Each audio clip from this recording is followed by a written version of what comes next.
할렐루야. 귀하고 복된 주일입니다. 예배 나오신 존귀하신 성도님들을 주님의 이름으로 환영하고 축복합니다.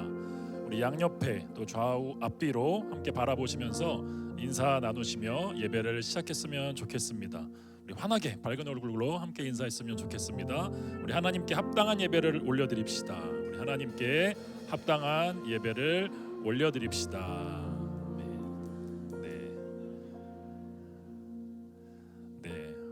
성령께서 우리와 영원히 함께 하신다라고 말씀하셨습니다.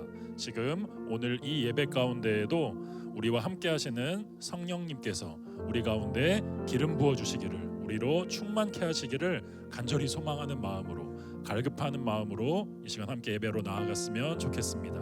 함께 주님의 이름을 찬양하겠습니다.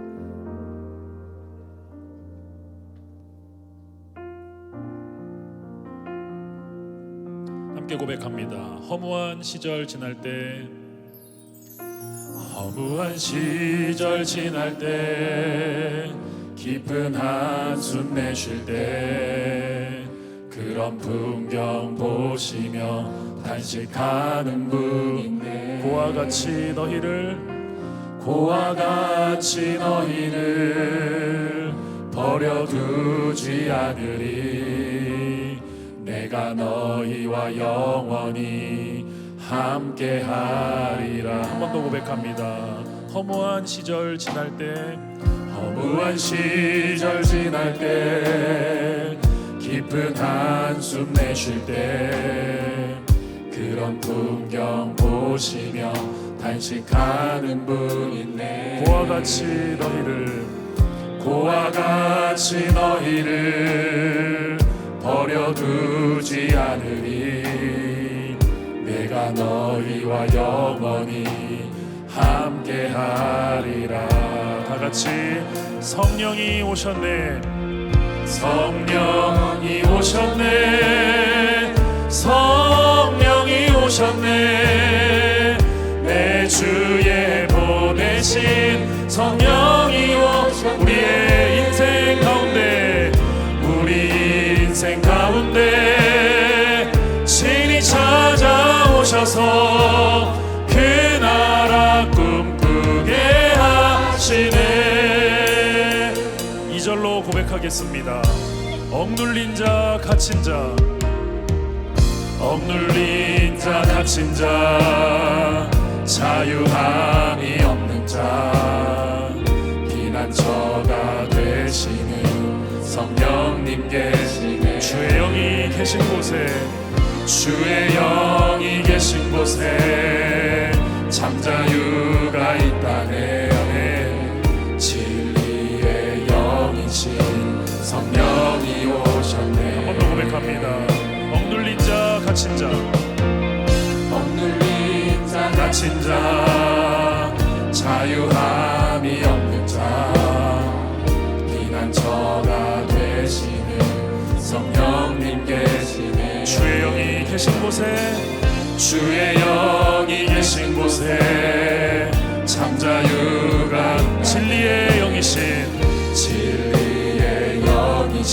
우리 한 번 더 가사를 묵상하며 고백하겠습니다. 억눌린 자 갇힌 자, 자유함이, 우리의 피난처가 되시는 성령님 계시네.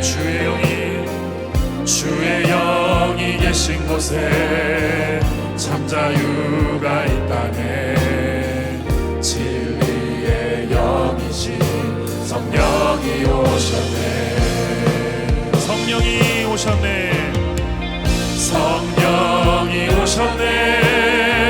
성령이 오셨네. 내 주에 보내신 성령이 오셨네. 주님 우리와 함께 하십니다. 우리 인생 가운데 친히 찾아오셔서 그 나라 꿈꾸게 한 번 더 선포합니다. 성령이 오셨네.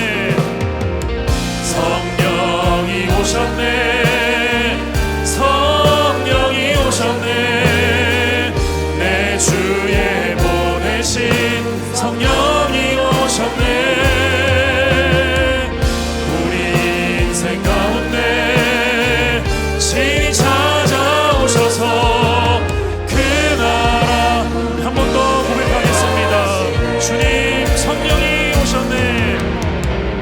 성령이 오셨네. 성령이 오셨네.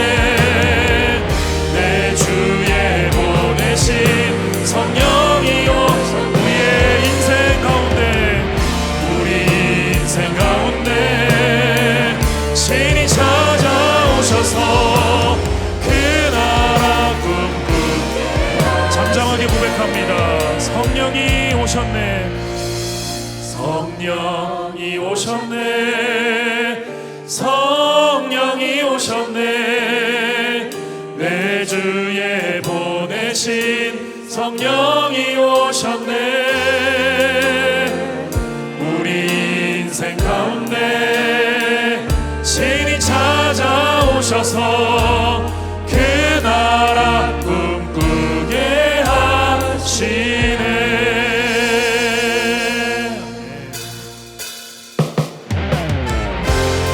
존재를 변화시키시는 인격적인 성령 하나님, 모든 민족과 열방의 소망 되시는 우리 주님의 이름을 찬양합니다. 모든 민족에게 모든 민족 주님의 성령 부어주소서. 주 성령 부어주소서. 하나님의 백성 주의 말씀 주시고 꿈과 환상 주사 꿈과 환상 주사 주의 비밀 알리소서. 우리 믿사오니 하늘이 주의 날 다같이 그날의 주의 영이 그날의 주의 영이 임하여 큰 부흥이 땅 위에 일어나리라. 모든 영혼 깨어 일어날 때 주 예수를 부르는 자는 구원돼. 한 번 더 고백합니다. 모든 민족에게 주님의 성령 부어주소서. 주 성령 부어주소서. 하나님의 백성 하나님의 백성 주의 말씀 주시고 꿈과 환상 주사 꿈과 환상 주사 주의 비밀 알리소서. 우리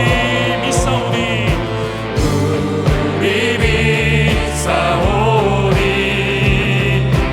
하늘이 주의 날 선포케 하소서. 그날의 주의 영이 그날의 주의 영이 임하여 큰 부흥이 땅 위에 일어나리라. 모든 영혼 깨어 일어날 때 주 예수를 부르는 자는 구원되리. 아멘. 유일한 구원자 되신 주님을 찬양합니다. 우리 2절로 계속해서 고백하겠습니다. 모든 열방에게 모든 열방에 주 성령 부어주소서. 주 성령 부어주소서. 영광 주의 오사 주경외하게 하시고 주님의 크신 능력으로 크신 능력으로 땅과 하늘은 드소서. 주를 기다리니 주를 기다리니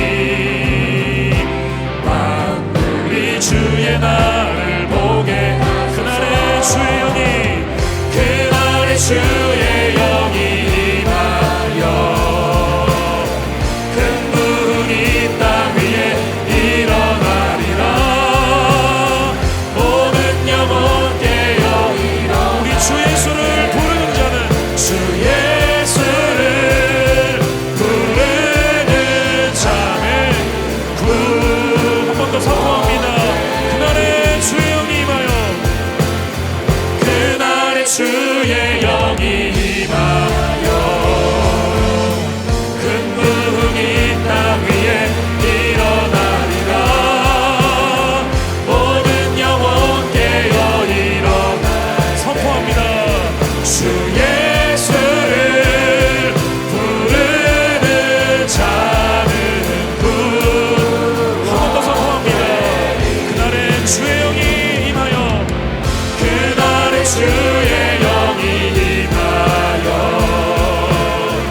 주 예수를 부르는 자는 구원돼. 예수 이름 높이세. 예수 이름 높이세. 능력의 그 이름 예수 이름 높이세. 구원의 예수의 이름을 예수 이름을 부르는 자 예수 이름을 믿는 자 예수 이름 앞에 나오는 자 복이 있도다. 나의 계획이 실패하고 나의 계획이 실패하고 나의 소망이 끊어질 때 나의 소망이 끊어질 때 삶의 주관자 되신 그분 앞에 나의 무릎을 꿇어 경배하네. 나의 삶을 주님께 맡길 때 비로소 나의 마음 평안해. 구원의 반석 되신 예수의 이름을 소리 높여 찬송하네. 다같이 선포합니다. 예수 이름 높이세. 예수 이름 높이세. 능력의 그 이름 예수 이름 높이세. 구원의 그 이름 예수 이름을 부르는 자 예수 이름을 믿는 자 예수 이름 앞에 나오는 자 예수 이름 앞에 나오는 복이 있도다. 한 번 더 고백하겠습니다. 예수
하나님이시니 예배하는 자가 성령과 진리로 예배할지니라. 아멘. 사랑하는 형제자매 여러분, 우리 하나님께서 기뻐하시는 예배는 상한 마음과 통회하는 심령이라고 하셨습니다. 이 시간 성령께서 우리의 마음을 살피셔서 깨닫게 하여 주시는 우리의 죄와 허물을 진실한 마음으로 주님께 고백하고 참회의 기도를 드리는 시간을 갖겠습니다. 다 같이 침묵 가운데 기도하시겠습니다.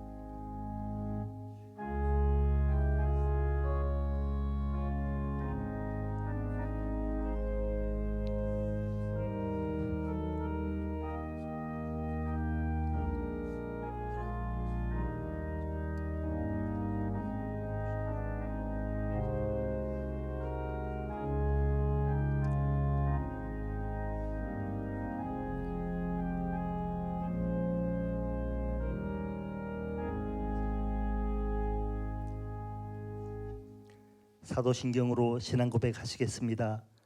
전능하사 전지를 만드신 하나님 아버지를 내가 믿사오며 그 외아들 우리 주 예수 그리스도를 믿사오니 이는 성령으로 잉태하사 동정녀 마리아에게 나시고 본디오 빌라도에게 고난을 받으사 십자가에 못 박혀 죽으시고 장사한 지 사흘 만에 죽은 자 가운데서 다시 살아나시며 하늘에 오르사 전능하신 하나님 우편에 앉아 계시다가 저리로서 산자와 죽은 자를 심판하러 오시리라. 성령을 믿사오며 거룩한 공회와 성도가 서로 교통하는 것과 죄를 사하여 주시는 것과 몸이 다시 사는 것과 영원히 사는 것을 믿사옵나이다. 아멘. 이제 자리에 앉으셔서 찬송가 38장 예수 우리 왕이여 찬양 거룩하신 하나님 앞에 올려드리겠습니다.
심지 않은 열매를 거둠같이 아무런 공로 없는 저희들을 십자가 사랑으로 구원해 주시어 하나님을 예배하는 하나님의 자녀로 살아가게 하심을 감사드립니다.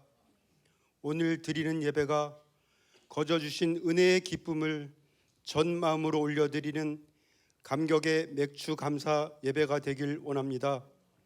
우리 공동체를 사랑하시는 하나님, 우리 공동체가 오직 복음 증거만이 악한 세상을 이기는 능력임을 깨닫고 우리 입술과 삶을 통하여 이 지역과 이 세대에 귀한 복음의 씨앗을 뿌리는 성령 충만한 교회로 우뚝 세워지길 원합니다. 먼저 부르신 자리에 순종함으로 축복의 통로에 된 삶을 살아가는 교사들과 헌신과 섬김으로 믿음의 본을 보이시는 동역자들의 뜨거운 기도와 섬김 속에 성경학교와 수련회가 시작되고 있습니다. 성경학교와 수련회를 통하여 존귀한 우리의 자녀들이 하나님을 경험하고 오직 하나님만을 경외하는 믿음의 반석 위에 견고히 세워지는 축복의 자녀들이 되길 원합니다. 이 나라 이 민족을 긍휼히 여겨 주옵소서. 의정자들에게는 진정 하나님을 두려워하는 지혜를 주옵시고 반목과 갈등이 아닌 국민과 다음 세대를 위한 바른 정치를 하게 하옵소서. 치유와 회복의 하나님, 고통 가운데 있는 동역자들의 삶을 붙들어 주옵소서. 인생의 어두운 터널을 지날 때 가장 선한 길로 인도하시고 언제나 고통의 현장에 함께 하시는 하나님을 매 순간 경험하는 복된 삶으로 인도하여 주옵소서. 공동체와 동역자들을 위해 온 열정을 다하시는 목사님, 영육간의 간건함으로 붙들어 주옵소서. 넉넉히 감당할 세심과 성령이 주시는 지혜로 날마다 넘치도록 부어주시기를 간절히 기도드립니다. 이 시간 목사님을 통해 진리의 말씀이 선포될 때 그 말씀의 능력이 우리 가슴속을 관통하여 실패하고 깨어지고 부서진 연약한 우리의 이야기가 하나님의 위대한 서사로 써내려가는 성령의 사람으로 변화되는 놀라운 변화의 역사가 나타나는 귀한 예배되길 원하오며 우리를 죄악의 사슬에서 구속하신 예수님 이름으로 감사하며 기도드립니다. 아멘.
귀한 찬양 감사드립니다.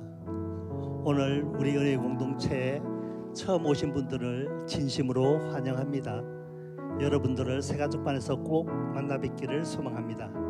이 시간은 옆에 계신 분들과 함께 축복하는 시간을 갖겠습니다. 축복 하나님의 축복이 당신의 삶에 넘쳐나기를 축복 하나님의 축복이 당신의 삶에 가득하기를 축복합니다. 아멘. 교회 소식 전해드리겠습니다. 오늘은 맥주 감사 주일입니다. 우리 삶을 하나님의 위대한 서사로 열매 맺어 가시는 은혜를 기억하고 감사가 풍성한 예배 되시기를 소망합니다. 여름철 김포 수양관은 수련회가 없는 기간에 이용이 가능합니다. 사무실에서 쿠폰을 미리 발급받아 이용해 주시기 바랍니다. 내일부터 다음 주 7월 16일 목요일까지 그레이스 아카데미 캠프가 진행됩니다. 우리의 다음 세대가 믿음 위에 견고하게 서는 시간 되도록 기도해 주시기 바랍니다. 이 시간은 그레이스 유닛 봉헌 찬양과 함께 우리의 마음과 정성을 다하여 주님 앞에 봉헌하시겠습니다. 박수로 맞이하겠습니다.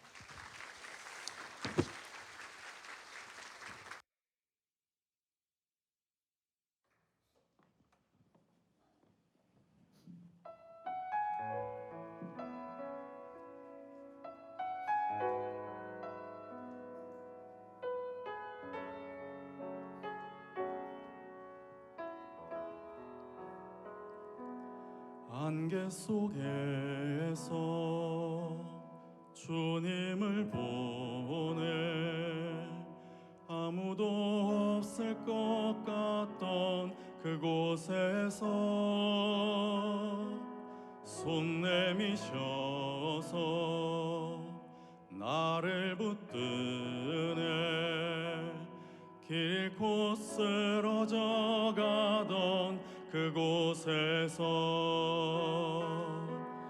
안개 속에서 주님을 보내 아무도 없을 것 같던 그곳에서 손 내미셔서 나를 붙드네 길을 곧 쓰러져 가던 그곳에서 주 말씀하시네 내 손 잡으라고 내가 곧 길이요 진리 생명이니 나 그 길을 보내 주 예비하신 곳 다른 길로 돌아서지 않으리 예수의 길 그 좁은 길 나는 걷네 주 손잡고 그 무엇도 두렵지 않네 주님 주신 약속 내게 있으리 세상의 길 그 험한 길 승리 안에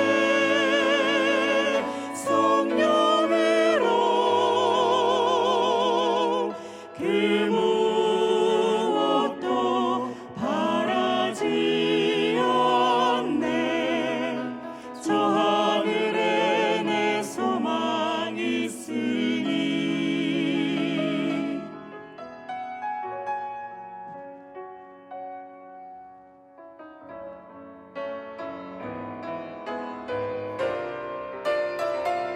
예수의 길 그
귀한 복은 찬양 감사를 드립니다.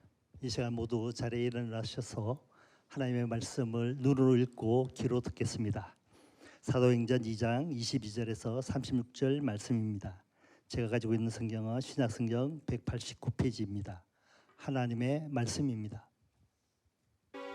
이스라엘 사람들아, 이 말을 들으라. 너희도 아는 바와 같이 하나님께서 나사렛 예수로 큰 권능과 기사와 표적을 너희 가운데서 베푸사 너희 앞에서 그를 증언하셨느니라. 그가 하나님께서 정하신 뜻과 미리 아신 대로 내준 바 되었거늘 너희가 법 없는 자들의 손을 빌려 못 박아 죽였으나 하나님께서 그를 사망의 고통에서 풀어 살리셨으니 이는 그가 사망에 매어 있을 수 없었습니다. 다윗이 그를 가리켜 이르되 내가 항상 내 앞에 계신 주를 배웠으며 나로 요동하지 않게 하기 위하여 그가 내 우편에 계시도다. 그러므로 내 마음이 기뻐하였고 내 혀도 즐거워하였으며 육체도 희망에 거하리니 이는 내 영혼을 음부에 버리지 아니하시며 주의 거룩한 자로 썩음을 당하지 않게 하실 것이미로다. 주께서 생명의 길을 내게 보이셨으니 주 앞에서 내게 기쁨이 충만하게 하시리로다 하였으므로 형제들아, 내가 조상 다윗에 대하여 담대히 말할 수 있노니 다윗이 죽어 장서되어 그 묘가 오늘까지 우리 중에 있도다.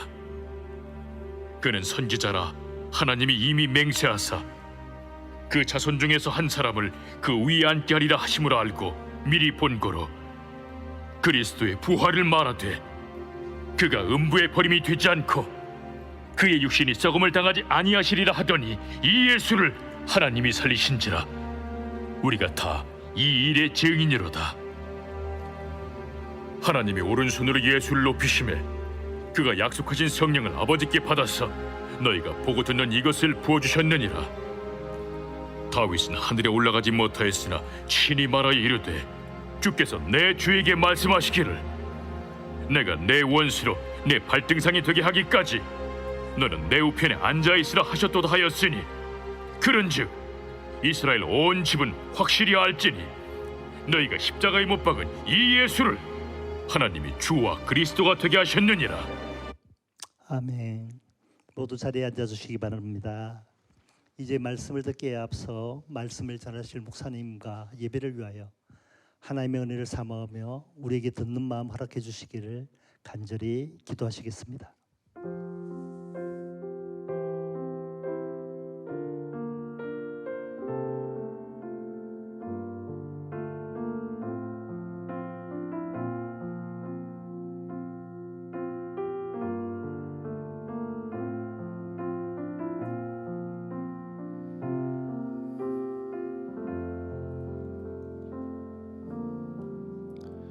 사랑하는 주님, 우리가 인생 광야를 걸어갈 때 우리가 해결할 수 없는 인생의 문제와 고난 앞에서 우리는 깨어지고 또 우리 인생은 부서지곤 합니다.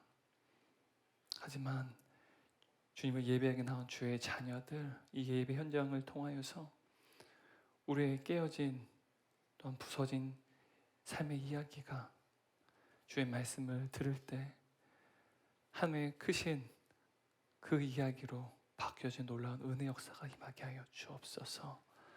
강단에 들려지는 주의 말씀을 통하여서 성령님 우리의 심령 가운데 역사하여 주시고 내가 어찌할 수 없는 인생 속에서 낙심하고 곤비한 주의 자녀들, 하지만 우리 주님께서 우리 인생을 주관하시는 주인이 되시며 친히 우리의 인생을 선하게 다스리실 것을 다시 한번 주의 말씀을 통해 들을 때 우리의 마음이 소망을 얻게 도와주시고 또 주의 말씀을 통해 위로를 얻는 놀라운 성령 역사가 임하도록 주님 일하여 주옵소서. 질병의 고통 가운데 신음하는 사랑하는 동역자들이 있습니다. 하나님 이들을 불쌍히 여겨 주옵소서. 우리가 날마다 함께 이름을 부르며 기도하오니 주께서 우리의 기도를 들어주셔서 날마다 새 힘과 새 능력 허락하여 주시고 믿음으로 견고히 인내할 때 마침내 주님의 때 주께서 온전히 치유하신 놀라운 치유의 은총을 모두가 누리게 하여 주옵소서. 이 시간 우리의 인생의 주인 되신 주님께 귀한 예물을 올려드렸습니다. 하나님, 우리 예물을 흠양하여 주옵시고 이 예물들이 주님 몸된 공동체와 다음 세대와 하나님의 나라가 확장되는데 귀하게 쓰임받게 하여 주옵소서. 경제의 어려움 때문에 예물을 드리지 못한 사랑하는 동역자들이 있습니다. 하나님, 그들을 불쌍히 여겨주시고 물질을 드린 자 그렇지 못한 자 모두에게 가정과 생업과 사회견장과 삶의 모든 영역 가운데 그리고 사랑하는 자녀들에게 복에 복을 더하여 주옵소서. 이 시간 연약한 종이 두렵고 떨린 마음으로 주의 말씀 전합니다. 오직 주님만 홀로 영광 받아 주옵소서. 예수님의 이름으로 기도드리옵나이다. 아멘. 우리 좌우에 있는 성도님들 보시면 서로 축복하고 인사하도록 하겠습니다. 당신 존귀한 하나님의 자녀입니다. 우리 비전홀과 송도 채플에서 예배드리는 성도님들도 함께 인사하겠습니다. 한 번 더 우리 양옆에 있는 분들 포함해서 3분 이상씩 인사하겠습니다. 우리는 예수만에서 존귀한 가족입니다.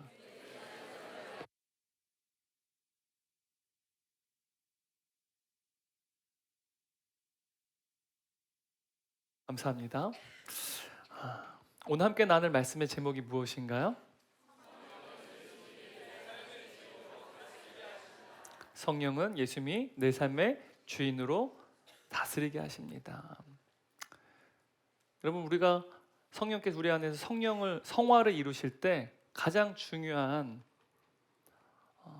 핵심이 뭐냐면 주재권입니다. 나의 인생의 권리가 나에게 있었는데 그게 아니라 이제는 나의 인생의 권리는 주님께 있다는 것이죠. 주님이 내 삶의 주인이심을 믿고 또한 그 주님의 다스림을 받을 때 우리는 조금씩 누구를 닮아가게 될까요? 예수님을 닮아가게 된다는 사실이죠. 여러분, 오늘 말씀은 예수님에 대한 복음을 이야기하고 있습니다. 방대한 양이고요. 베드로가 특히 지난주에는 우리가 오순절 성령, 바로 요엘 선지자가 예언한 그 성령이 이들에게 임했다라는 사실을 지난주에 말씀을 통해 살펴봤는데요. 오늘은 베드로가 예수님에 대해서 이야기하고 있습니다. 바로 구약시대의 예언자들, 선지자들은 하나님의 말씀을 들을 때 꿈과 환상을 통해 하나님의 말씀을 들었습니다. 그리고 그들이 들은 하나님의 말씀을 사람들에게 증거하고 전파한 것이 곧 예언이라고 말할 수 있는 것이죠. 그런데 이제 성령이 우리 가운데 거하신 말미암아 요엘 선지자의 그 예언이 성취되었고 이제는 우리 각자가 하나님의 말씀을 보고 읽고 듣고 묵상함으로써 우리가 하나님의 말씀을 통해 우리 삶을 해석할 수 있게 되고 또한 우리가 하나님의 말씀을 날마다 채우고 또 채우게 될 때 우리의 깨어진 인생의 이야기가 누구의 이야기로 바뀌어집니까? 하나님의 위대한 서사로 바뀌어진다는 사실을 우리가 지난주에 살펴봤어요. 그런데 성령께서 우리 가운데 이루시는 인격적인 변화가 있는데 그것이 또 무엇이냐?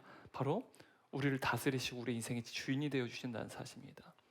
우리는 계속해서 성령님이 인격적인 존재이시고 인격적인 분이시기 때문에 우리 가운데 변화를 이루시고 역사를 이루실 때도 어떠한 변화와 어떤 역사를 이루실까요? 인격적인 변화와 인격적인 역사를 이루신다는 사실을 우리가 계속해서 어떻게 보면 놓치지 않고 오늘 말씀을 함께 들었으면 좋겠습니다. 여러분, 이 레미제라블이라고 하는 이 소설책을 쓴 빅토르 위고가 이 레미제라블 책에서 이렇게 이야기를 합니다. 이러한 대목이 있는데 제가 읽어드릴게요. 죽는 것은 두렵지 않다. 가장 두려운 것은 제대로 살지 못하는 것이다. 여러분, 레미제라블에서 장발장이 주인공인데요. 그는 인생에 어마어마한 변화를 맞이한 사람입니다. 무엇이 그의 인생을 변화시켰을까요? 은혜가 그의 인생을 변화시켰습니다. 여러분, 오직 은혜만이 우리의 인생을 변화시키는 줄 믿습니다. 은혜가 우리의 인생을 변화시키는데요. 여러분, 우리가 제대로 살기 위해서는 변화되어야만 합니다. 근데 많은 사람들이 흔히 하는 말이 있습니다. 사람은 징하게 변하지 않는다는 말이에요. 여러분, 왜 이렇게 우리의 삶이 변하지 않을까요? 왜 사람들은 이렇게 변하지 않을까요? 인간은 인격적인 존재이기 때문입니다. 인간은 지정의 영성을 갖춘 인격적인 존재이기 때문에 잘 변하지가 않아요.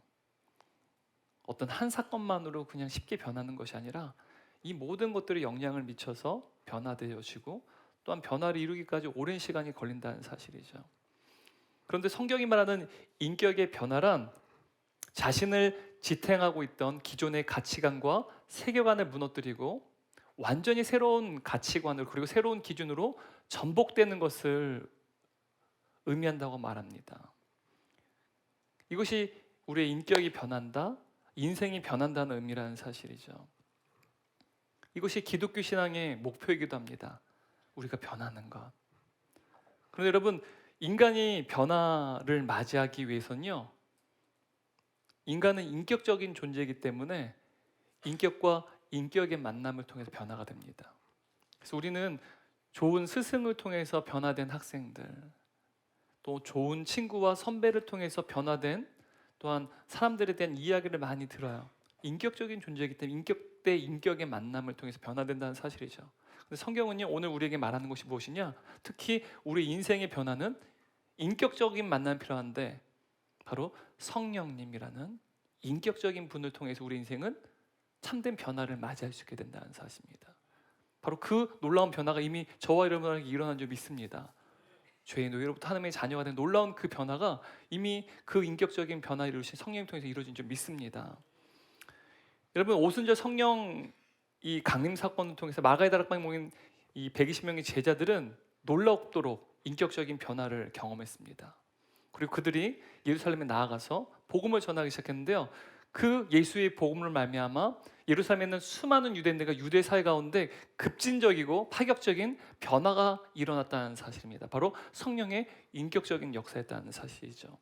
베드로는 21절 말씀을 통해 주의 이름을 부르는 자마다 구원을 얻으리라고 말하는데요. 바로 오늘 22절부터 36절까지 그 주가 누구신지, 우리를 구원하신 그 주가 누구신지에서 이제 사도 베드로는 설교를 하고 있다는 사실이죠. 그리고 오순절 강림 사건은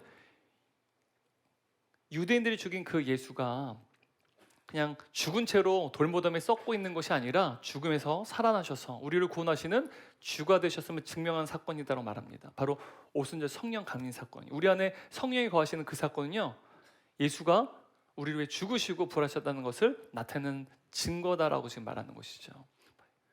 그러니까 베드로는 지금 예수님이 바로 메시아라는 사실, 우리의 주가 되시고 그리스도가 되신다는 사실을 증언하는 것이죠.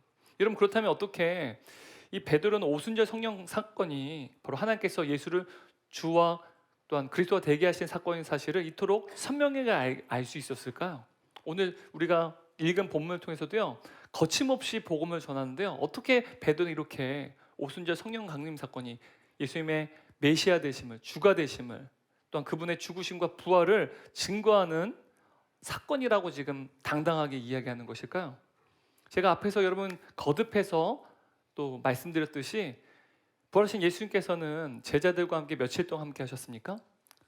40일 동안 함께 하셨어요. 그리고 예수님께서는 제자들에게 자신이 이 땅에 인간의 몸을 입고 오신 그 이유가 무엇인지, 그리고 예수님의 십자가의 죽으심과 그 부활의 의미가 무엇인지를 구약 성경을 통해서 예수님을 예언했던 그 모든 내용을 샅샅이 가르치시고, 바로 그 구약 성경에 기록된 선지자들의 그 예언은 바로 자신을 향한 것임을, 또한 메시아이신 예수님께서는 그 일을 모두 성취하셨음에 대해서 가르치셨다는 사실이죠. 그래서 이제 베드로는 예수님께서 그렇게 가르쳐 주신 그 내용을 따라서 구약 성경을 인용하면서 예수님의 십자가의 죽으심과 부활을 자세히 설명하면서 바로 유대인들에게 그리스도가 바로 예수다라는 사실을 자세히 지금 가르쳐주고 있다는 사실입니다. 여러분, 22절 말씀 같이 읽도록 하겠습니다. 현대어 성경입니다. 이스라엘 사람들이여 들어보십시오. 여러분이 아시다시피 하나님께서는 나사렛 예수를 통하여 놀라운 이적들을 베푸셨습니다. 이것은 하나님께서 모든 사람 앞에 예수가 자기가 보낸 분임을 증거하려고 행하신 일입니다. 지금 베드로는 굳이 예수님을 나사렛 예수다라고 지금 증언하고 있습니다.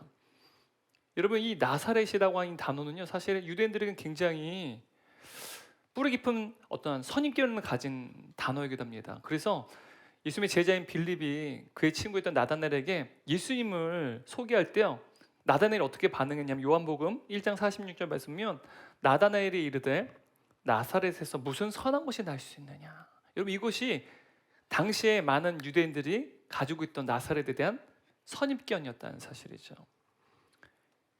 이 나사렛이라는 마을에서는요, 랍비라든지 메시아는 더 태어나실 수 없는 곳이라는 것이죠.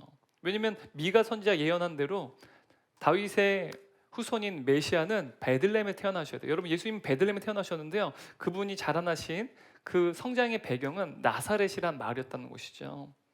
그런데 여러분, 하나님께서는 이토록 유대인들이 조롱하고 또한 멸시하던 그 나사렛자란 예수 그리스도, 그분이 메시아라는 사실을 어떻게, 어떠한 일을 통해서 그분이 바로 하나님이 보내신 메시아, 하나님의 아들이라는 사실을 나타내 보여주셨을까요? 이에 대해서 베드로는 이렇게 설교하는데요, 22절 말씀 하반절 함께 읽겠습니다. 하나님께서는 나사렛 예수를 통하여 놀라운 이적들을 베푸셨습니다. 이것은 하나님께서 모든 사람 앞에 예수가 자기가 보낸 분임을 증거하려고 행하신 일입니다. 여러분, 이 하나님께서 다 행하신 일이라는 거예요. 예수님 보내신 것도, 또 예수님께서 위대한 어떠한 이적들을, 권능들을 행하신 것도요, 다 하나님께서 보내셨기에 하나님께서 행하신 큰 일이라는 것이죠. 하나님께서는 예수님이 행하신 그 일들을 통해서 모든 사람들에게 예수님이 주요 그리스도라는 사실을 드러내게끔 하셨다라고 지금 말하고 있습니다. 그런데 여러분, 정작 하나님께서 이 그리스도이신 예수님을 유대인들에게 보내셨는데 유대인들이 예수님에 대해서 어떻게 대했습니까? 23절 말씀 함께 읽겠습니다.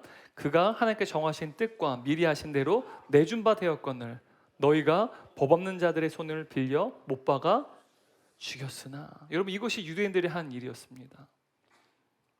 지금 베드로는 23절 말씀을 통해서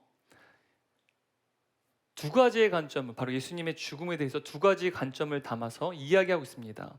첫 번째는 십자가는 하나님께서 그의 아들을 내어준 일이라는 거예요. 두 번째는 뭘까요? 유대인들이 또한 예수님을 또한 이방인의 손을 빌어서 죽인 일, 이 두 가지를 이야기하는데요. 여러분, 왜 하나님께서는 자신의 하나뿐이 없는 아들 예수 그리스도를, 그 아들을, 그 귀한 아들을 왜 내어주셨을까요? 이 사실의 사도 바울은 너무나도 우리에게 명확하게 이야기하는데요, 로마서 5장 8절 말씀 함께 읽겠습니다. 우리가 아직 죄인 되었을 때 그리스도께서 우리를 위하여 죽으심으로 하나님께서 우리에 대한 자기의 사랑을 확증하셨느니라. 여러분, 우리가 죄인 되었을 때요, 우리가 심지어 죄인이라는 사실을 깨닫지도 못할 때요, 우리가 죄인에게 영원한 죽음, 영원한 형벌을 받을 것이라는 사실에 대해서도 우리가 알지 못할 때 말이죠, 그런 죄인인 우리를 하나님께 사랑하셨어요. 그래서 자신의 단 한 분의 아들 예수 그리스도를 내어주셔서 그분의 죽으심을 통하여 우리를 구원하셨다는 사실이죠. 바로 예수님의 십자가 사건, 하나님께서 그분의 아들을 우리를 위해 내어주셨다는 것은요, 누구의 사랑을 보여주신 사건입니까?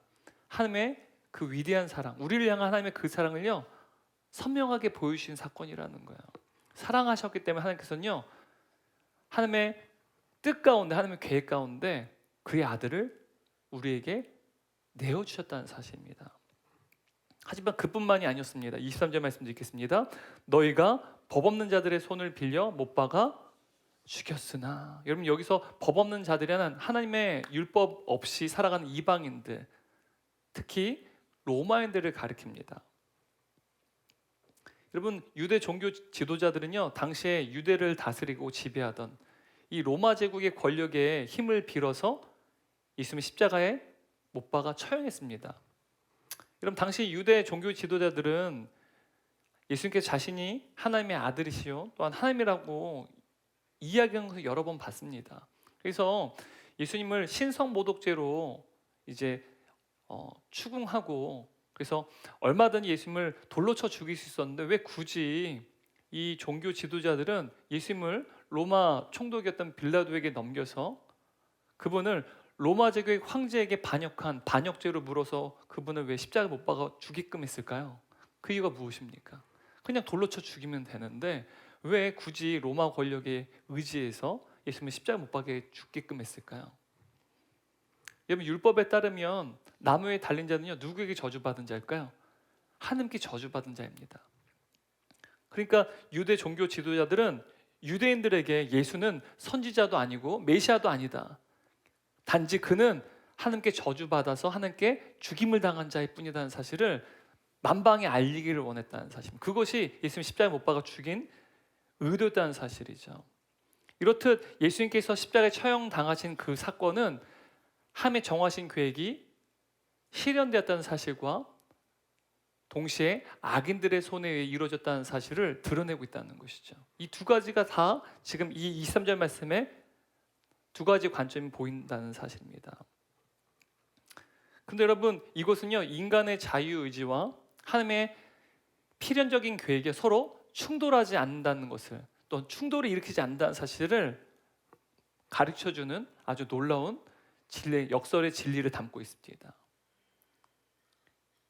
여러분, 우리가 무언가 잘못된 선택을 할 수도 있고 악인들이 잘못된 어떤 결정을 내릴 수도 있어요.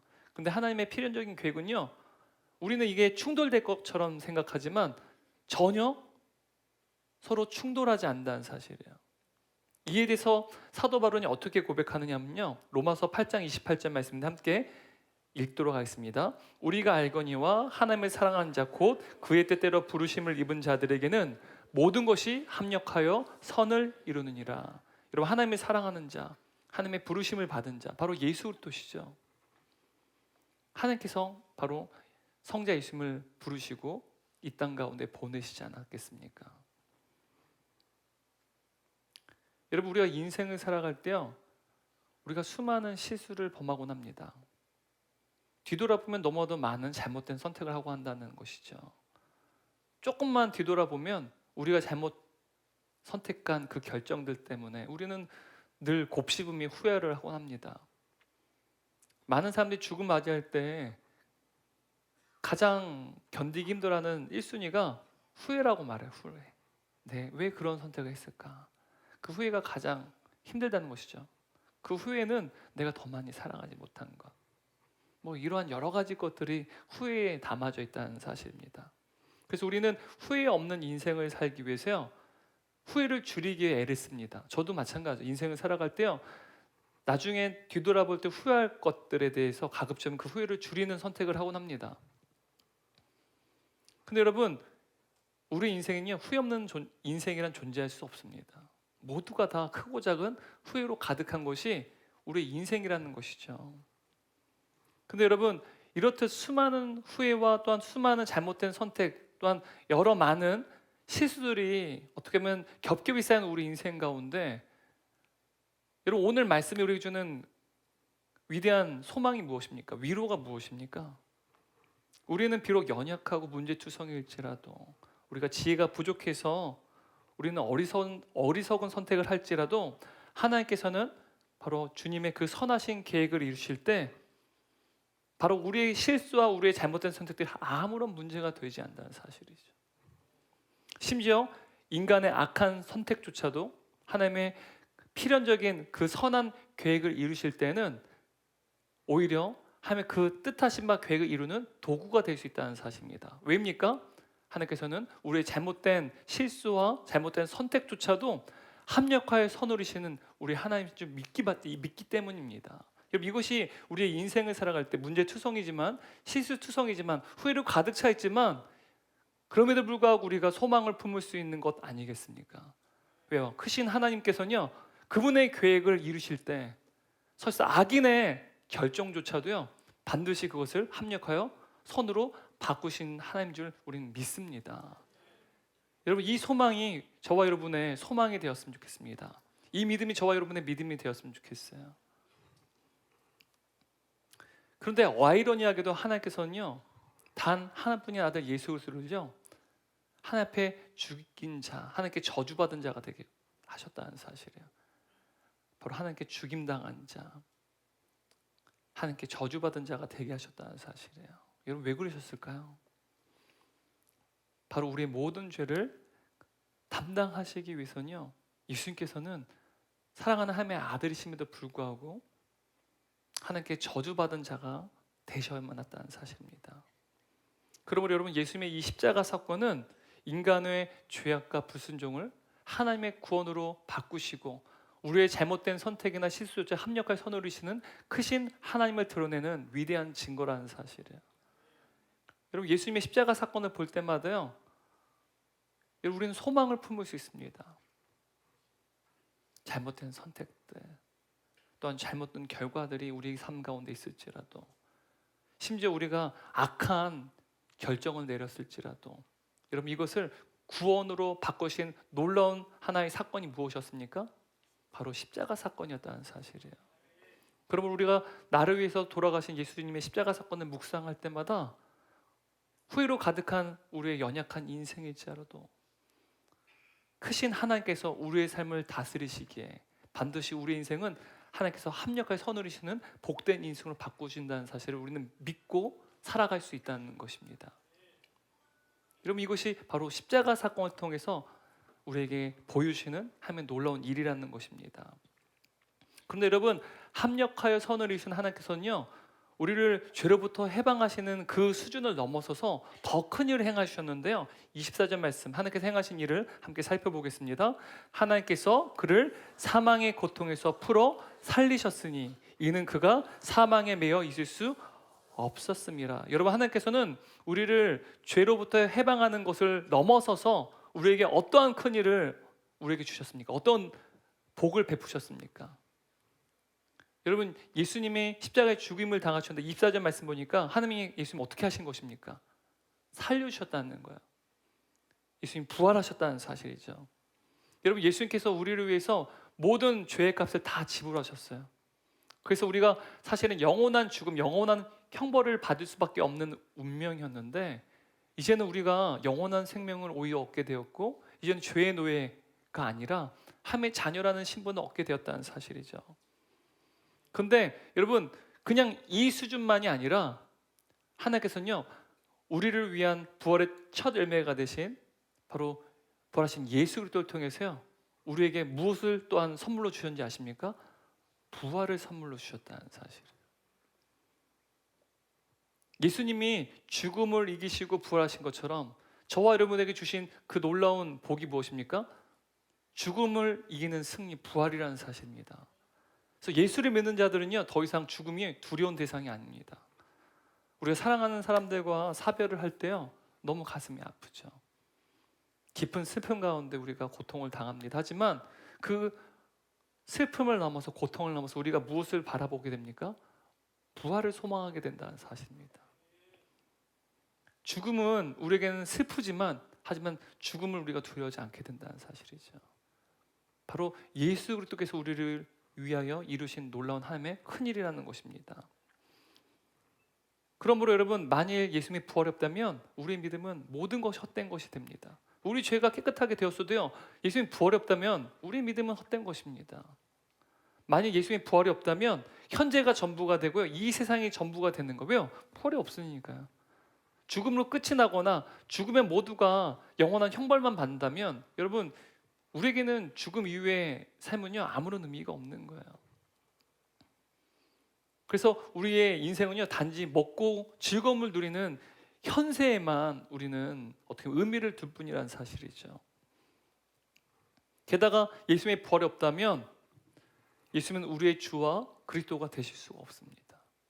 그분의 십자가에 죽으심인데 우리는 아무런 의미가 없어요. 왜요? 그분의 부활이 없으면 그분의 부활이요, 우리에게 있기에 그분이 우리의 주가 되시고 그리스도가 될 수 있다는 사실입니다. 그래서 여러분, 베드로는 예수님의 부활에 대해서 이것이 바로 역사적 사실임을 세 가지로 증명하고 있습니다. 여러분, 예수님의 부활이 뭐라고요? 역사적 사실이라는 것이죠. 역사적 사실인데 몇 가지요? 세 가지로 베드로는 증명하는데요. 첫 번째 증거로 구약 성경을 인용하며 예수님의 부활이 사실이라는 것을 증언합니다. 특히 시편 16편을 인용해요. 바로 구약 성경이 예수님의 부활을 증거한다라는 것이죠. 두 번째는요, 예수님의 부활을요, 누가 목격했어요? 예수님의 제자들이 목격했습니다. 바로 예수님의 부활의 산증인이 바로 자신들이라는 것입니다. 그리고 마지막 세 번째로요, 세 번째 증거로 성령 강림 사건이 바로 예수님의 부활의 증거라고 증언한다는 사실이에요. 성령이 이 땅에 오심, 우리 가운데 성령의 임재가요, 누구의 부활을 증거한다고요? 예수님이 부활하셨다는 사실을 증거한다는 것이죠. 우리는 먼저 구약 성경을 통해서요 예수님의 부활을 좀 살펴볼 텐데요. 베드로는 시편 16편 8절에서 11절 말씀을 중심으로 예수님의 부활에 대해서 지금 증언하고 있습니다. 25절 27절 말씀을 읽도록 하겠습니다. 지금 25절 27절은 시편 16편 8절 11절 말씀 인용해서 지금 설교하고 있는 것입니다. 읽겠습니다. 다윗이 그를 가리켜 이르되 내가 항상 내 앞에 계신 주를 배웠으며 나로 요동하지 않게 하게 하여 그가 내 우편에 계시도다. 그러므로 내 마음이 기뻐하였고 내 혀도 즐거워했으며 육체도 희망에 거하리니 이는 내 영혼을 음부에 버리지 아니하시며 주의 거룩한 자로 썩음을 당하지 않게 하실 것이미로다. 아멘. 여러분, 다윗은요 이스라엘 역사에서도 그렇지만 구속사에서도 가장 중요한 인물 중에 한 명입니다. 유대인에 있어서 이런 메시아는요 누구의 자손으로 이 땅에 오시는 것일까요? 바로 다윗의 자손으로 이 땅에 오시는 거예요. 그러니까 다윗의 예언이 성취된다면 여러분, 교회는 이스라엘의 역사에서요 정통성 있는 공동체가 됩니다. 게다가 예수 그리스도는 바로 이스라엘 백성들이 그토록 기다려왔던 메시아라고 주장할 수 있게 된다는 사실이죠. 게다가 여러분, 베드로는 다윗이 여호와 하나님과 예수님께서 함께 하셨다는 사실을 늘 봤다라고 지금 고백해요. 게다가 다윗은 메시아이신 예수님께서 죽음으로부터 부활하실 것이라는 사실을 알았다라고 지금 고백하고 있다는 사실입니다. 그런데 여러분 29절 32절 말씀 보게 되면 더 파격적입니다. 29절 32절 말씀 함께 읽겠습니다.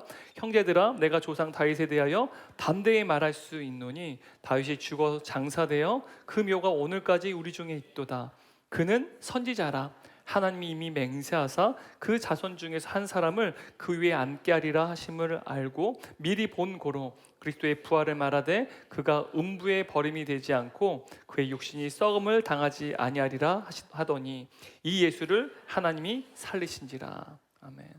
여러분 지금 누가 선지자래요? 다윗이 선지자래요. 지금 베드로는 다윗이 선지자라고 지금 말하고 있습니다. 그러니까 선지자인 다윗은요 자신의 후손 오실 메시아를 이미 봤어요. 알았습니다. 그리고 그 메시아가 죽임을 당하고 근데 그 육체가 썩힘을 당하지 않고 다시 풀려 살아나게 된다는 사실, 그분의 부활에 대해서 그는 이미 내다봤다는 사실입니다. 그러니까 다윗이 자신의 후손으로 오실 메시아가 죽임을 당하고 부활할 것이라는 사실을 이미 알았고 예언했다는 것을 지금 결론 짓고 있는 것이죠. 그런데 이런 베드로는 이제 유대인들에게 뭐라고 말하느냐? 다윗이 예언한 그 메시아, 바로 다윗의 후손으로 오신 그 메시아를 오히려 누가 죽였습니까? 유대인들이 죽였다는 사실이에요. 지금 그 설교를요 지금 예루살렘 성전에 온 그 뜰에 서 있는 많은 유대인들에게 담대하게 증언하는 것입니다. 여러분 이 설교를 할 때 얼마나 놀랐을까요? 다윗이 여호와 하나님과 함께했던 그 예수님, 그분이 메시아라는 거예요. 다윗의 후손이라는 거예요. 다윗도 그것을 이미 내다봤다는 사실이에요. 그걸 예언했다는 사실입니다. 근데 그분이 죽임을 당하고 부활하실 것까지 이미 다윗은 예언했다는 거예요. 근데 정작 그 메시아를, 하나님이 보내신 그 메시아를 누가 죽였습니까? 유대인들이 죽였다는 거예요. 자신들이 죽였다는 것이죠. 얼마나 충격을 받았을까요? 32절 말씀 함께 읽도록 하겠습니다. 이 예수를 하나님이 살리신지라 우리가 다 이 일의 증인이로다. 여러분 지금 베드로가 너무 당당하게 예수님 메시아라는 사실을 지금 증언하고 있습니다. 그런데 유대인들이 죽였던 그 메시아신 예수님을 누가 살리셨대요? 하나님이 살리셨대요. 그러면 지금 베드로가 너무 당당하게 또 증언하는데요. 예수님의 부활의 증인이 누구래요? 우리다라고 말해요. 우리가 그 증인이 돼요. 여러분 제자들은요 예수님의 부활을 실제로 목도했습니다. 부활하신 예수님을 베드로와 제자들이 이미 다 목격했어요. 뿐만 아니라 부활하신 예수님께서 40일 동안 누구와 함께 하셨어요? 제자들과 함께 하시며 그들에게 성경을 가르치셨어요. 뿐만 아니라 승천하신 예수님을 제자들이 자신들의 눈으로 직접 다 목격했다는 사실이죠. 이처럼 여러분 베드로를 비롯한 마가의 다락방에 모인 120명 제자들은요, 바로 예수님의 부활을 실제로 눈으로 본 산 증인들이었다는 거예요. 구약 성경이 메시아이신 예수님을 증언하고 있고, 또한 예수님의 부활을 목격한 제자들, 바로 베드로 포함 제자들이 또 산 증인이라는 사실을 이야기하고 있습니다. 근데 여러분, 베드로와 120명의 제자들이 예수님의 부활을 목도한 또한 증인이기도 하지만, 여러분, 우리도 예수님의 부활을 알고 있는 증인들입니다. 우리의 눈으로 직접 예수님의 부활을 보지 못했지만 우리의 이성을 초월해서 성령님께서요, 우리로 하여금 예수님의 부활을 믿게끔 하신다는 사실을. 33절 말씀 함께 읽겠습니다. 하나님이 오른손으로 예수를 높이심에 그가 약속하신 성령을 아버지께 받아서 너희가 보고 듣는 이것을 부어주셨느니라. 여러분, 우리가 눈으로 보지 못했을지라도 예수님의 부활을 믿게끔 하시는 분이 바로 성령님이시고, 그래서 성령님이 우리 가운데 오셨다라는 사실입니다. 여러분, 예수님께서 모든 사역을 다 성취하셨어요. 그리고 승천하십니다. 이제 하늘의 왕적 통치를 시작하시면서 예수께서 행하신 통치 행위가 바로 성령을 세상에 보내시는 일이었다는 것입니다. 여러분, 예수님께서 더 이상 우리의 육체로 우리와 함께 하시지 않으세요. 하지만 천상에 계시지만 마치 지상에 계신 것처럼 우리를 다스리기 위해서 바로 성령을 우리 가운데 보내셨다는 것이죠. 그래서 성령님을 예수의 영이다 혹은 그리스도의 영이다로 부르는 것입니다. 이곳에 계시지 않지만 예수님이 우리를 다스리시는 것, 천상에서 통치하시는데 역시 지상에도 예수님의 그 통치가 이루어지게끔 하게끔 하시게 보내신 분이 바로 성령님이라는 것이죠. 여러분, 우리 안에 성령이 거하신다는 것입니다. 오늘 성령 사건을 통해서 제자들 각 개인에게 성령이 임하셨고 모두에게 공동체에 임하셨습니다. 바로 성령이요, 우리에게도 임재하셨지만 바로 교회에게도 임하셨다는 사실이죠. 여러분, 이것은 무엇을 의미하는 것입니까?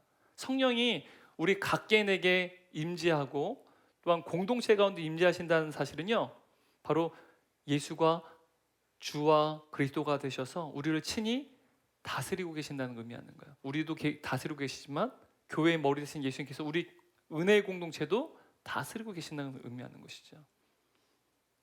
이것이 성령이 우리 가운데 거하신다, 성령이 내주하신다는 의미입니다. 누가 다스리신다고요? 주님이 다스린다는 거예요. 부활하신 예수님이 우리를 다스린다는 것을 증거하는 것이 곧 성령이 우리 가운데 거하신다라는 의미라는 것입니다. 그러므로 여러분, 오순절 성령이 오셔서 제자들이 방언을 하고 예수의 복음을 증언했던 이 신비한 사건은요, 예수님께서 여전히 하나님의 보좌 우편에서 친히 다스리고 계신다는 것을 나타내 보이신 사건이라는 것입니다. 그래서 베드로는 시편 110편을 인용하면서 성령이 우리 안에 거하시며 우리를 친히 다스리실 것을 증언한다라고 말하는데요, 34절 35절 말씀 함께 읽습니다. 다윗은 하늘에 올라가지 못하였으나 친히 말하여 이르되 주께서 내 주에게 말씀하시기를 내가 내 원수로 내 발등상이 되기까지 너는 내 우편에 앉아 있으라 하셨도다. 여러분, 다윗이 말해요. 주께서 내 주에게 말씀했대요. 그래서 주께서, 주는 누굴까요? 성부 하나님입니다. 그리고 내 주는요, 성자 예수님이에요. 내가 내 원수를 내 발등상이 되기까지 너는 내 우편에 앉아 있으라. 이 말씀은요, 성부 하나님이 성자 예수님께 하시는 말씀입니다. 이것을 다윗은 선지자이기 때문에 직접 하나님께 듣고 예언했다는 사실이죠. 여러분, 하나님께서 예수님이 무엇을 명령하고 계세요? 내 우편에 앉아 있으라라고 명령하신다는 사실입니다. 여러분, 하나님의 우편이 무엇을 의미합니까? 왕의 우편을 말하는 거예요. 여러분, 이 왕의 우편은요, 통치권자의 자리입니다. 그러니까 왕만이 아니라 왕이 우편에 앉는 것은요, 통치권자의 자리를 의미하는 거예요. 이것을 섭정왕이라고 말합니다. 섭정왕은요, 세컨드 킹이에요. 여러분, 조선시대 때도요, 태종이 세종과 함께, 그러니까 이제 왕 위를 물려주기 전에 잠시 섭정왕을 삼았어요. 공동 정치를 했다는 거예요. 뿐만 아니라 세종도요, 문종을요 오랜 시간 동안 섭정왕으로 함께 공동 정치를 펼쳤습니다.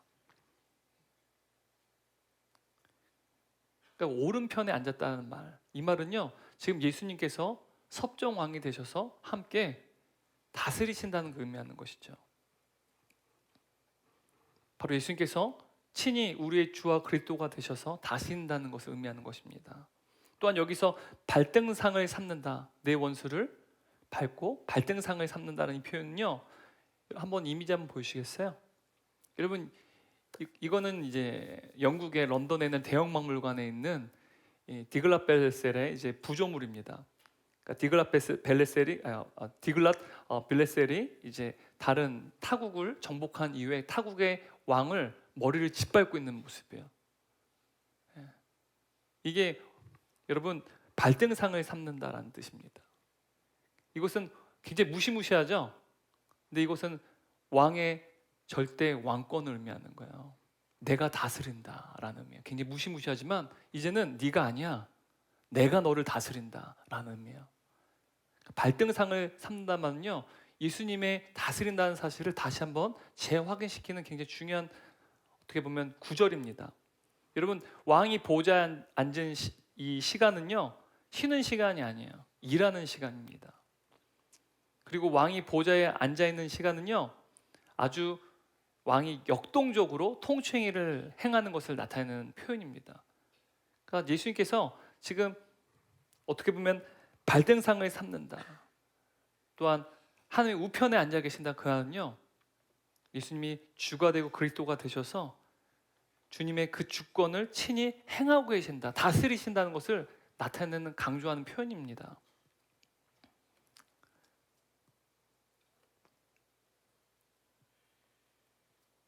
이처럼 왕이신 예수님께서는 하나님의 보좌 우편에 앉으셔서 하나님 나라가 완성되기까지, 아니 하나님 나라가 완성된 그 이후에도 영원히 친히 주와 그리스도가 되셔서 다스리신다는 사실이에요. 이것을 누가 봤습니까? 다윗이 이미 내다봤고 그래서 예언했다는 사실입니다.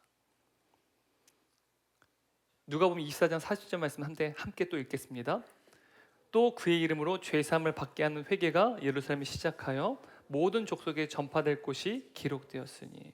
여러분, 누가복음 24장 40절 말씀 보게 되면 그의 이름, 그 이름이 누굴까요? 예수 그리스도의 이름입니다. 예수 그리스도의 이름으로 죄사함 받게 하는 회개가 예루살렘으로 시작해서 모든 족속에게 땅끝까지 전파될 것이라 말합니다. 여러분, 예수님이 다스리는 사실을 또 보여준 하나의 증거가 무엇이냐? 죄사함의 회개 역사가 일어난다는 사실입니다. 여러분, 죄사함의 회개 역사는 성령의 역사인데요, 여러분 우리 모두에게도 이 죄사함의 회개 역사가 일어나지 않습니까? 이전에는 예수님 믿지 않을 땐 우리가 죄인이라는 사실 몰랐어요. 그런데 예수님을 우리가 그 복음을 듣게 되자 성령께서 우리로 하여금 우리가 죄인 사실을 깨닫게 됩니다. 그 죄사함의 회개가 우리 가운데 일어났습니다. 바로 성령의 역사시죠. 바로 이것이요, 예수님이 지금 우리를 다스리고 계시다는 사실을 나타내는 증거라는 거예요. 바로 죄사함의 복음이 전파될 사람들이 죄에서 돌이켜 그리고 예수님께 돌아오는 이 사건이야말로 예수님께서 지금 하나님의 보좌 우편에 앉으셔서 모든 세계를 통치하고 계심을 입증하는 생생한 증거라는 것입니다.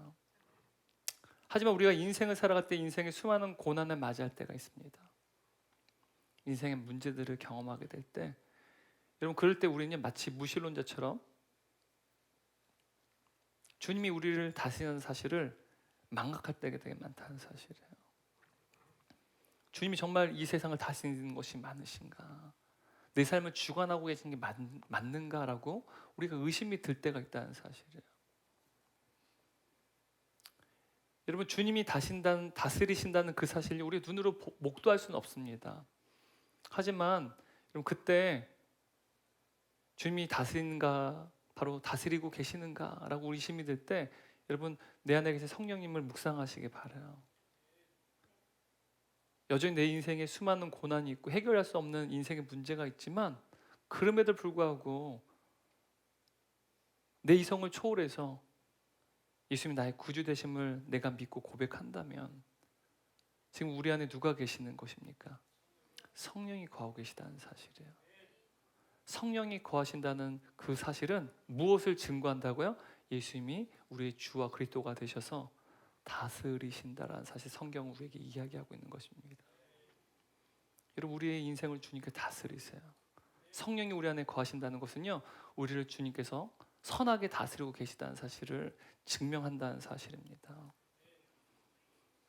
그러므로 우리는 교회에서뿐만 아니라 가정과 직장에서도, 그리고 우리의 생각과 행동이 일관된 세계관으로 살아야 돼요.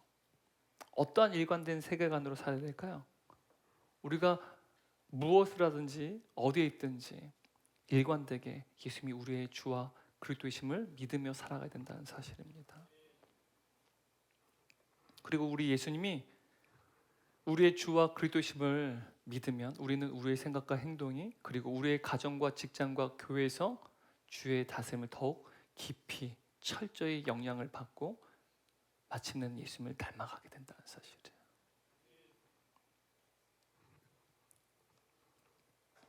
근데 여러분, 이와 반대로 우리가 세상 가운데 살아갈 때요, 예수님의 다스리심을 우리가 경험하지 못한다면, 주님이 나의 구세주 되십니다라고 고백은 입술론 하지만 하나님의 보좌 우편에서 친히 우리를 다스리고 계신다는 사실을 우리가 인지하지 못한 채 일관되게 우리 삶 가운데 살아가지 못한다면 우리는 반드시 거짓된 주에게 무릎을 꿇게 됩니다. 여러분, 이것이 성경에 많이 나타나지 않습니까? 이스라엘 백성들이 하나님이 그들의 왕이심에도 불구하고 그들은요, 우상을 숭배했어요. 거짓 주들에게 그들은 무릎을 꿇었습니다. 여러분, 다니엘이요, 여호와 하나님을 부정하는 세계에 살았어요. 바벨론 제국은 남유다를 멸망시키지 않았습니까? 그러면 그들이 믿는 신이 여호와 하나님을 무찌른 것입니다. 여호와는 망하게 된 거예요. 그런 바벨론 제국 한복판에서요, 다니엘은요, 일관되게 살아갔다는 사실이에요. 어떻게 일관되게 살아갔습니까?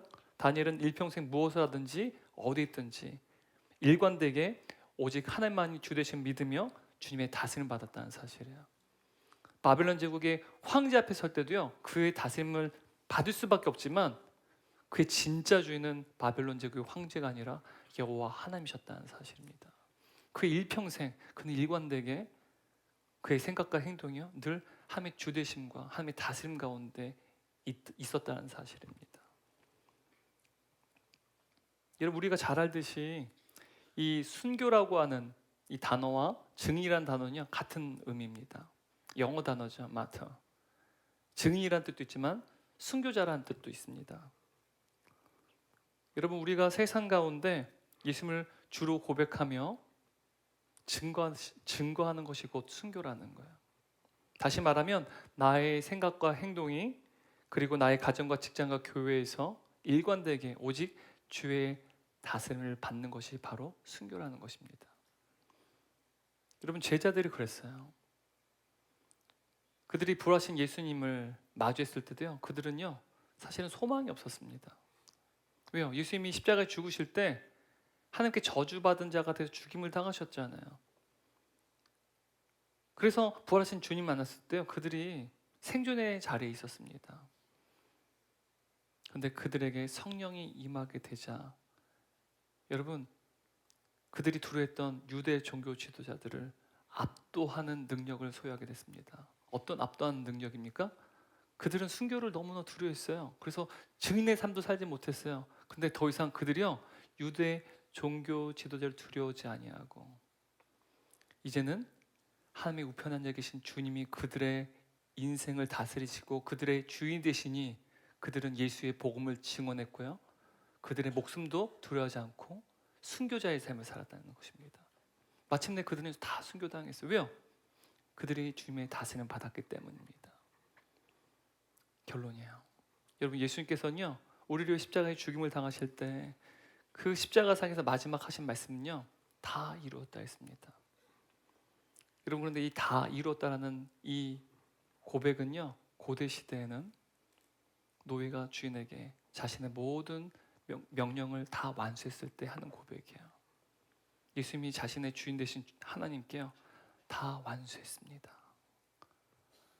여러분, 예수님께서는 일평생 무엇을 하든지 어디에 있든지 일관되게 오직 하나님만이 주인 되신 믿으며 하나님의 다스림 받으면 마침내 그분이 맡기신 사명을 감당하다가 우리를 위하여 순교를 당하셨다는 사실이에요. 바로 십자가의 순교를 당하셨다는 것이죠. 바로 예수님처럼 우리가 일평생 어디에 있든지 무엇을 하든 일관되게 우리의 생각과 행동이, 그리고 우리의 가정과 직장과 교회에서 일관되게 오직 주님의 다스림 받는, 그래서 순교자가 되는 저와 여러분 되시길 주님의 이름으로 축원합니다.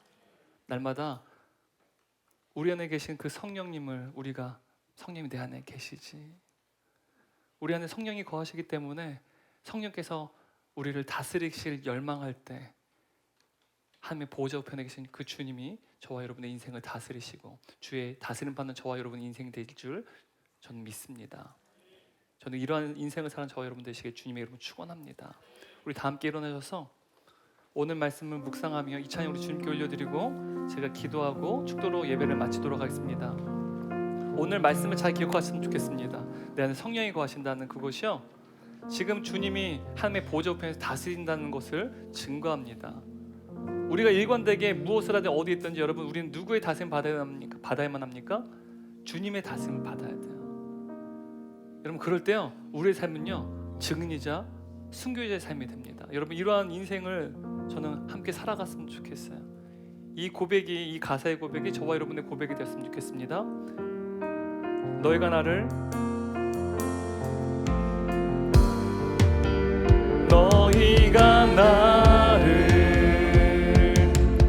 택한 것이 아니요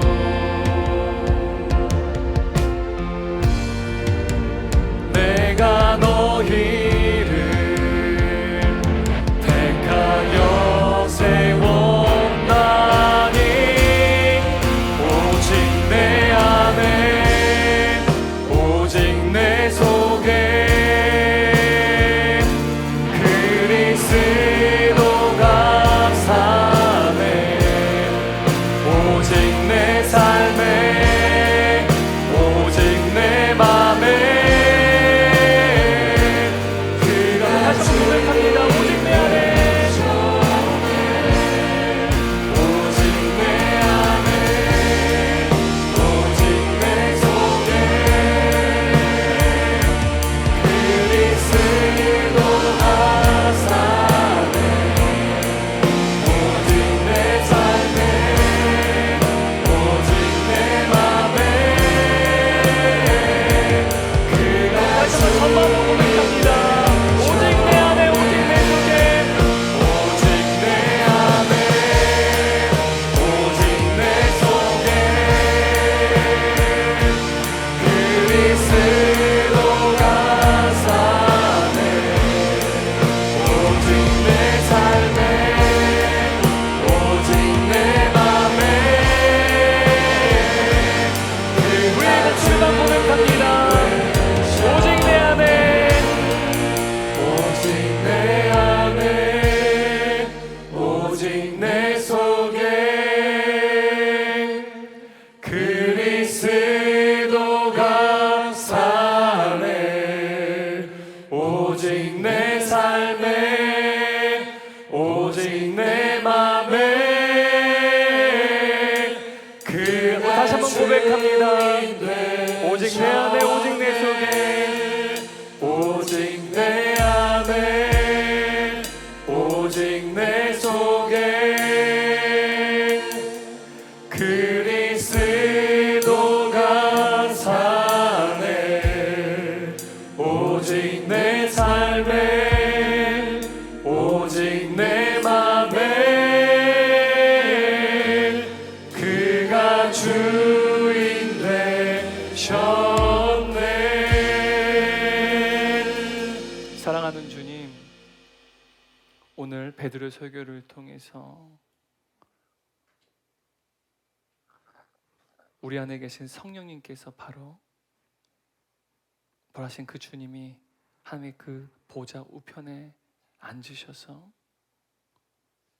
영원한 한나라가 완성되기까지 우리를 다스리시고 우리 주인 되신다는 사실을 깨닫게 해주신 감사드립니다. 우리가 인생을 살아갈 때마다 우리는 인생의 수많은 실수와 잘못된 선택을 하고는 합니다. 잘못된 결과들이 겹겹이 쌓일 때마다 우리는 회로 가득 찬 인생으로 그래서 낙심하곤 합니다. 하지만 우리 하나님께서 우리의 인생의 주인 되셔서 다스리시기 때문에 우리의 잘못된 선택과 결정 또한 우리 하나님께서는 합력하여 선을 이루실 줄 믿으며 살아가는 주의 자녀 되게 하여 주옵시고, 주의 다스림을 도저히 경험할 수 없는 인생의 고난과 인생의 문제 앞에서도 눈에 보이지 않는 그 주님을 내 안에 계신 성령님을 통해 느끼고 경험케 하여 주셔서 내 이성을 초월하는 주님이 나의 구주요 나의 하나님 되신다는 그 고백이 있기에 내 안에 성령이 계신다는 것, 그것은 곧 여전히 내 삶 가운데 주님이 주인 되시고 내 인생을 친히 다스리신다는 사실을 나타내는 증거인 줄 우리가 믿고, 언제나 어디 있든지 무엇을 하든지 일관되게 우리의 가정과 직장과 우리 은혜 공동체에서 늘 주님의 다스림 받는 주의 자녀들 될 수 있도록 성령의 능력으로 기름 부어 주옵소서. 이제는 우리를 영원히 사랑하시고 우리와 영원히 함께 하시는 성부 하나님의 크신 은혜와 우리를 사랑하신 십자가에 죽으시고 부활하신 성자 예수님의 한없인 사랑과 이제는 우리 안에 내주하셔서 언제나 일관되게 주님의 다스림을 받을 수 있도록 우리를 도우시고 능력 주시는 성령 하나님의 내주하심과 교통하심이 오늘 예배된 모든 성도 사랑 동역자들 그리고 다음 세대 머리 위에 지금도 영원토록 함께 계시기를 간절히 축원합니다. 아멘.